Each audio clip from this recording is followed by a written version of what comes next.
Hello everyone, welcome back to the course Android App Development. In this video, I'm going to introduce you to Android Studio. So double click on the Android Studio icon on your desktop. So let us have a look into Android Studio. So to create an application in Android Studio, you need to give your application a name. Here it's My Application by default. Remember, your application name must start with a capital letter.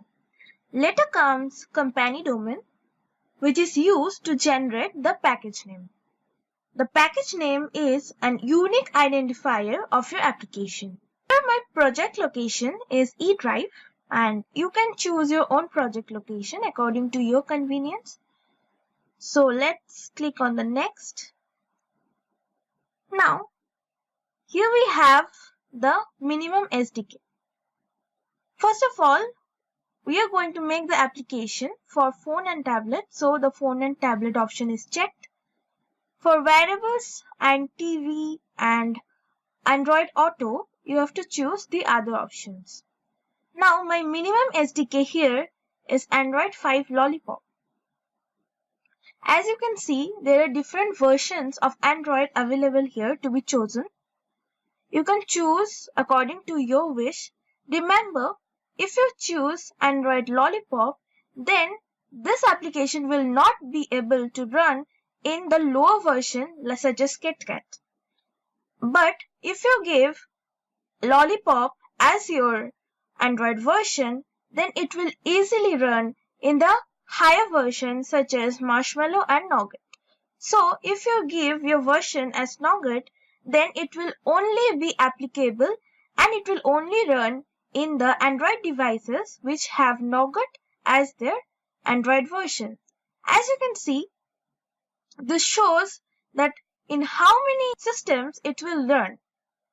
1.5% in the case of Nougat, which will obviously increase if we give Lollipop as our Android version.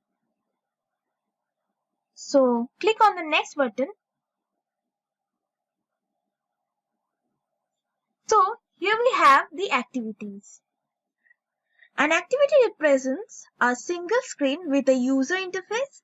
In short, activity performs actions on the screen.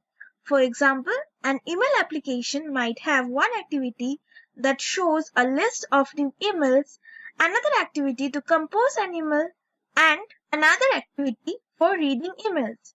If an application has more than one activity, then one of them must be marked as the main activity that is presented when the application is launched.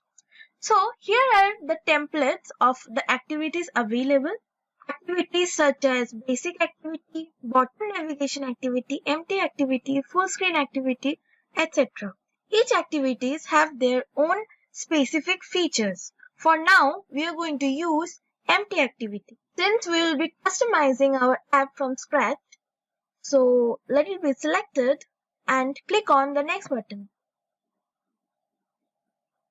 So here we need to give our activity a name. The activity which is to be presented when the application gets launched must be your main activity. That is why you can see it's written here main activity on the very first activity we're creating for our project.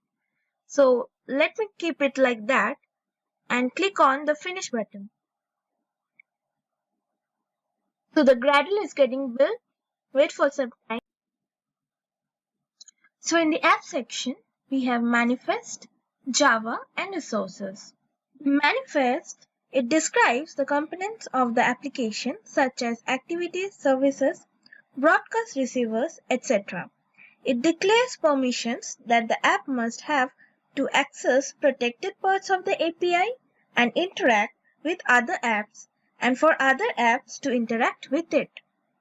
It declares the minimum level of Android API. Then we have the Java, which contains the Java files in which we will be writing our backend programming. Then we have the resources, which contains all the non-code resources such as XML layouts, UI strings, and bitmap images. Then we have the Gradle scripts. It builds the APKs. It is the foundation or build system of Android, which is used to customize, configure, and extend the build process, and also create multiple APKs for your application with different features using the same modules. It also enforces reuse of code and resources. Android Studio automatically generates the necessary build files.